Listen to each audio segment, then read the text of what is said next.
Hello UPSC aspirants. हम आशा करते हैं कि आप सब लोग बहुत अच्छे होंगे और आप सबकी पढ़ाई बहुत अच्छी से चल रही होगी। तो जैसा कि हिस्ट्री ऑप्शनल के जो हमारे 5 लेक्चर हो चुके हैं, उनमें हम लोगों ने पुरातात्विक स्रोत में सिक्के तक चैप्टर कंप्लीट कर लिए हैं। आज हमारा जो अगला चैप्टर है वो है स्मारक भवन और मूर्ति और ये जो मंदिर हैं, इनका इतिहास के अध्ययन के स्रोत के रूप में महत्व क्या है और पुरातात्विक स्रोतों का महत्व क्या है और इनकी सीमाएं क्या हैं। आज हम इसके बारे में पढ़ेंगे। तो बिना देरी के हम लोग लेक्चर स्टार्ट करते हैं। तो स्रोत के रूप में स्मारक भवन, मंदिर, मूर्तियों तथा चित्रकला का क्या महत्व है। तो जैसे विभिन्न प्रकार के स्मारकों, भवनों, मंदिरों और मूर्तियों तथा चित्रकला की शैली आदि से भी प्रचुर मात्रा में अध्ययन की सामग्री प्राप्त होती है। और ये किस तरह की प्राप्त होती है, आइए कुछ पॉइंट से समझते हैं। जैसे कोई स्मारक, भवन या मंदिर है तो हमें सबसे पहले इसके बारे में क्या जानकारी मिलती है कि इसकी शैली क्या है, ये किस शैली में बना हुआ है, द्रविड़, नागर या वेसर, और इनकी हमें निर्माता के विषय में जानकारी मिलती है। जैसे रामप्पा का रुद्रेश्वर मंदिर है तो इससे जो रामप्पा हैं, इनके द्वारा ये मंदिर का निर्माण किया गया था। तो मंदिर के निर्माण से हमें उनके निर्माता के विषय में जानकारी मिलती है, उस साम्राज्य के शासक के बारे में जानकारी मिलती है, उस साम्राज्य के बारे में हमें जानकारी मिलती है, उस साम्राज्य की स्थिति कैसी थी उसके बारे में हमें पता चलता है, उस राज्य का धर्म कौन सा था, उस धर्म क्या था, उसकी संस्कृति क्या थी, उसका सामाजिक आर्थिक जीवन कैसा था, उसका राजनीतिक जीवन कैसा था, हमें इनसे भी बहुत सारी जानकारी मिल जाती है। साम्राज्य किस स्थिति में था, समृद्ध था या किस कंडीशन में था, इन सभी से हमें इसके बारे में भी जानकारी मिलती है। नगर प्रायोजन कैसा था, और इन मंदिरों के जैसे भव्य भव्य मंदिर बने हैं, और हड़प्पा सभ्यता हो गया, उनके भवन के निर्माण से, जैसे नालंदा का विश्वविद्यालय हो गया, और तमिलनाडु साइड के बहुत बड़े बड़े मंदिर हो गए। इनसे क्या पता चलता है, हमें तकनीकी ज्ञान के बारे में भी पता चलता है। और इनसे क्या पता चलता है, जैसे भवन या स्मारक निर्माण, भवनों के निर्माण से हमें ये पता चलता है कि अमीरी और गरीबी के बारे में भी, ऊंच और नीच के बारे में भी। जैसे हड़प्पा सभ्यता में जो नगर नियोजन है वो कुछ निचले दुर्ग और कुछ उचले दुर्ग में पाए गए हैं। तो ये माना जाता है कि जो कम समृद्ध लोग थे वो निचले दुर्ग में रहते थे, जो अमीर और शासक वर्ग टाइप के लोग होते थे वो ऊंचे दुर्ग में रहते थे। तो इस तरह से हम लोग अमीर गरीब ऊंच नीच के बारे में भी पता लगा सकते हैं। राज्य की सुरक्षा के बारे में भी पता चलता है कि जैसे पहले अभी जैसे अवशेषों के रूप में हमें एक राज्य मिलता है, राज्य के चारों ओर हमें बाउंड्रीज मिलती हैं। तो ये पता चलता है कि राज्य को सुरक्षा करने के लिए बाउंड्रीज बनाई जाती थी। तो इसलिए साहित्य के अध्ययन, वो इतिहास के अध्ययन के स्रोत के रूप में इनका भी महत्वपूर्ण योगदान होता है। और भी अगर आप लोगों के मन में या आपके दिमाग में और सारे पॉइंट चल रहे हो तो आप हमें कमेंट्स बॉक्स में शेयर कीजिए, अपने नोट्स में और ऐड कीजिए। तो ये सारे पॉइंट हम लोगों ने देख लिए कि इस तरह जैसे पॉइंट करके पढ़ेंगे, फिर इनके अंदर हम लोग अपना कंटेंट लिख सकते हैं। तो ये हो गया पहले पॉइंट कि हमें इन सब के बारे में जानकारी मिल सकती है। अब देख लेते हैं नोट्स से। तो जैसे विभिन्न प्रकार के स्मारक से जहाँ उसकी शैली का ज्ञान होता है, वहीं उनके निर्माता के विषय में भी सूचना मिल जाती है, तथा ये भी सूचना मिल जाती है कि उनके निर्माण का प्रयोजन क्या था। अभी हमने डिस्कस किया कि पॉइंट में यही बात मंदिरों तथा मूर्तियों में भी लागू होती है। जिससे कि प्राचीन काल में हमें नटराज की मूर्ति मिली है, तो ये पता चलता है कि हम मतलब ये कि उनकी हम लोगों की संस्कृति क्या थी।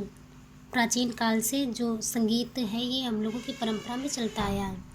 फिर हड़प्पा तथा मोहनजोदड़ो की खुदाई से जिस नगर का अवशेष मिला है, जैसे हड़प्पा सभ्यता का, उसी के आधार पर हड़प्पा सभ्यता का पुनर्निर्माण संभव हो पाया है। इन्हीं अवशेषों से ज्ञात हो पाया है कि समाज आर्थिक रूप से विभाजित था। तो हमें आर्थिक कंडीशन भी पता चलती है, नगर निर्माण का प्रयोजन भी पता चलता है। और कुछ लोग हमसे ये पूछ रहे थे कि क्या आप PDF प्रोवाइड कर सकती हैं। अब इसमें हम मतलब PDF क्या प्रोवाइड करें, हम पूरे नोट्स आप लोगों के साथ शेयर कर रहे हैं। आप लोग वीडियो को पुश करके नोट्स को अपने नोट्स में ऐड करते जाइए, आप इसे नोट करते जाइए। देखिए PDF दे दिया, पता नहीं आप नोट करेंगे या नहीं, और निकलवा के फ़ोटोकॉपी बस पढ़ लेंगे। लेकिन जब आप लोग खुद से लिखेंगे तो नॉलेज थोड़ा ज़्यादा बढ़ता है। और जो ये हमारे नोट्स हैं, ये मणिकांत सर और प्लस ऑप्शनल की जो कोचिंग है उनके नोट्स हैं। ये कोई एक ही बार के बने हुए नोट्स नहीं हैं। मणिकांत सर के नोट्स हमने बहुत बार पढ़े, कम से कम 6-7 बार। पहले नोट्स इतने लेंदी नोट्स हैं, उन नोट्स को पढ़ने के बाद जो बहुत ज़्यादा इम्पोर्टेंट कंटेंट है उसको निकालने के बाद हमने ये नोट्स पहले बनाए थे। उसके बाद एक बार हमने फिर नोट्स बनाए, उसके बाद फिर से कंटेंट को एक सीक्वेंस में लगा के फिर से ये हमारे तीसरी बार के नोट्स हैं। तो अब PDF देने की तो मुझे तो नहीं लगता है कि ज़रूरत है। आप लोग वीडियो को पुश करके इन्हें नोट कर सकते हैं, ठीक है। तो आगे देखते हैं। इसी प्रकार विभिन्न बंदरगाहों की खुदाई से तथा वहां मिलने वाले पुरावस्तुओं से ज्ञात होता है कि किन किन देशों से भारत के व्यापारिक संबंध थे। इसी प्रकार नालंदा तथा विक्रमशिला के खंडहरों से इन स्थानों की गरिमा प्रकट होती है। अब जैसे नालंदा विश्वविद्यालय के बारे में हमें पता चलता है कि कैसे देश विदेश से बच्चे हमारे यहाँ पढ़ने आते थे, और कितना भव्य मतलब विद्यालय था। यहाँ पर चीन से और जापान से मतलब कई विदेशों से बच्चे पढ़ने आते थे। यहाँ पर लगभग 10,000 से ज़्यादा बच्चे थे, और यहाँ पर हॉस्टल की भी सुविधा थी। तो हमें मतलब पता चलता है कि हम लोगों की संस्कृति कितनी ज़्यादा मतलब समृद्ध थी। तक्षशिला और मथुरा से प्राप्त मूर्तियों के आधार पर गांधार और मथुरा मूर्तिकला की जानकारी भी मिलती है। सांची, भरूच के स्तूप, अजंता, एलोरा, एलिफेंटा बाग की गुफाएं तथा दक्षिण भारत के मंदिर प्राचीन शिल्पकला एवं चित्रकला के विकास पर प्रभाव डालते हैं। तो ये हो गया हमारा चित्रकला, मूर्ति और इनका महत्व। तो अगर आपके पास और कंटेंट है तो आप उसमें अपने नोट्स में ऐड कर सकते हैं। फिर अब हम लोग देख लेते हैं पुरातात्विक साक्ष्यों का महत्व क्या है। तो हाल ही के कुछ दशकों में साहित्यिक स्रोतों के समानांतर पुरातात्विक स्रोतों का महत्व बढ़ता गया है। अब इसके कारण क्या है, क्यों हम साहित्यिक स्रोतों की तुलना के बराबर पुरातात्विक स्रोत को इम्पोर्टेंस देते हैं। तो इसका कारण ये है कि मानव इतिहास के अधिकांश भाग के अध्ययन के लिए हम पुरातात्विक साक्ष्य पर निर्भर हैं। अब जैसे पूरा पाषाण काल के लिए साहित्यिक स्रोत उपलब्ध नहीं है, तो इसलिए उनके इतिहास को जानने के लिए हम लोग किस पे निर्भर हैं, पुरातात्विक स्रोतों पर। तो पहला कारण ये हुआ। दूसरा कारण क्या है, साहित्यिक साक्ष्य के विपरीत पुरातात्विक साक्ष्य अपने स्वरूप में अधिक वस्तुनिष्ठ होते हैं। पुरातात्विक साक्ष्यों में मानवीय हस्तक्षेप की गुंजाइश कम होती है। तो अब जैसे साहित्यिक स्रोत में क्या होता है कि जैसे किसी लेखक ने अभी कोई बुक पढ़ी, फिर उसने अपने शब्दों में उस बुक के बारे में लिखा, तो कंटेंट में या तो मॉडिफाई कर देंगे या तो कंटेंट कम कर देंगे। तो उसके बारे में जानकारी या तो ओवर हो जाएगी या तो कुछ कम हो जाएगी। लेकिन जो पुरातात्विक स्रोत जैसे अभिलेख हो गया, सिक्के हो गया, भवन हो गया, तो इनमें छेड़छाड़ की गुंजाइश कम होती है, इसलिए इनका साक्ष्य के रूप में महत्व बढ़ जाता है। अगला पॉइंट है पुरातात्विक साक्ष्य, ये वाला हो गया। अगला है प्राचीन काल का साहित्य अधिकतर कुलीन एवं अभिजात्यों पर केंद्रित है। जो पहले साहित्यिक स्रोत कौन लिखवाता था, राजा महाराजा लिखवाते थे। और राजा महाराजा क्या करते थे, अपनी उपलब्धियों के बारे में, अपने शासनकाल के बारे में, और कोई भी शासक ये नहीं चाहेगा कि वो अपने राज्य की गरीबी के बारे में लिखाए, अपनी साम्राज्य में चल रहे कुरीतियों के बारे में लिखा है, वो तो अच्छा ही लिखवाएंगे। तो इसलिए साहित्यिक स्रोत जो है वो अधिकतर कुलीन और अभिजात्यों पर और शासकों की वो क्या कहते हैं, उनकी उपलब्धियों पर केंद्रित होते थे। लेकिन जो प्राचीन काल के जो पुरातत्व है वो उच्च और निम्न वर्ग के बीच कोई विभेद नहीं करता। मानवीय इतिहास का कुछ अंश ऐसा है जिसके अध्ययन के लिए साहित्यिक सामग्री उपलब्ध नहीं है। हमने पहले बताया कि जैसे पूरा पाषाण काल हो गया, मध्य पाषाण काल हो गया, तो इनके लिए साहित्यिक स्रोत उपलब्ध नहीं है। इसलिए हमें इनके इतिहास के बारे में जानने के लिए पुरातात्विक स्रोतों पर ही निर्भर या आश्रित रहना पड़ता है। पुरातात्विक स्रोतों का उपयोग साहित्यिक स्रोतों से प्राप्त सूचनाओं को परिपुष्ट करने के लिए किया जाता है। अब पुरातात्विक स्रोतों के अन्वेषण में वनस्पति शास्त्र, जीव विज्ञान, भूगर्भशास्त्र, समाजशास्त्र, मानवशास्त्र आदि के निष्कर्षों का व्यापक उपयोग किया जाने लगा है। इसी के साथ पुरातात्विक अन्वेषण के क्रम में पर्यावरण की भूमिका पर भी विशेष बल दिया जाने लगा है। उदाहरण के लिए प्रथम नगरीकरण अर्थात हड़प्पा सभ्यता के पतन में पर्यावरणीय लेखकों की भूमिका का विश्लेषण किया जा रहा है, न केवल प्रथम नगरीकरण वरन गुप्त काल के अंत में होने वाले द्वितीय नगरीकरण के पतन में भी पर्यावरणीय कारक जैसे मुद्दों का विद्वानों ने उठाया है। और इस तरह मैप बना के आप लोग जैसे इम्पोर्टेंट प्लेस हो तो उन्हें भी ऐड कर सकते हैं। अब देखते हैं पुरातात्विक साक्ष्य की सीमाएं क्या हैं।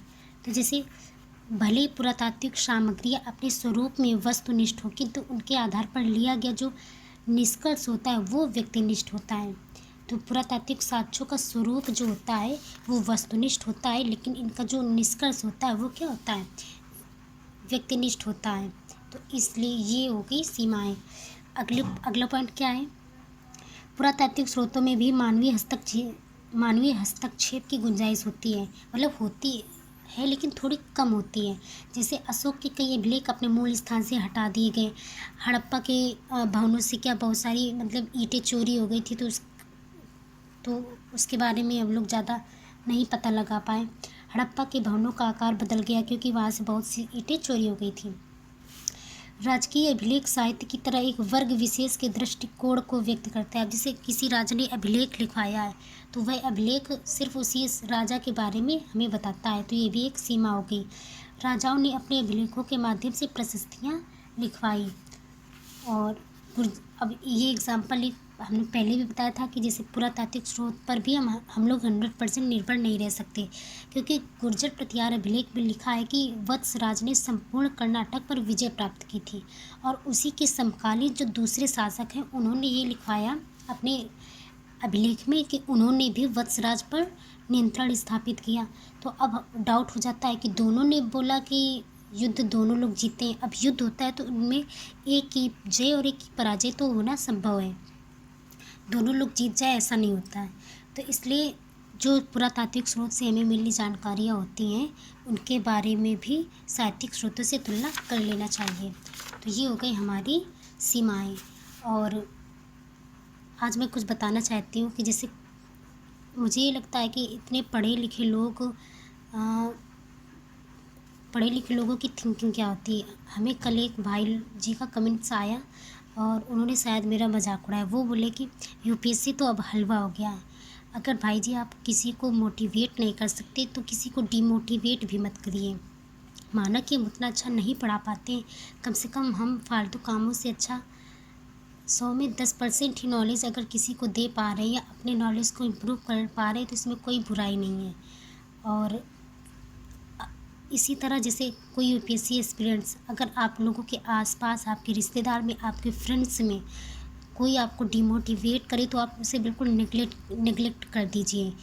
क्योंकि देखो यूपीएससी के प्रिपरेशन में सबसे मेन बात तो होती है कंसिस्टेंसी प्लस पढ़ने का ये सब, लेकिन सबसे एक इम्पॉर्टेंट चीज़ होती है गुड मूड की।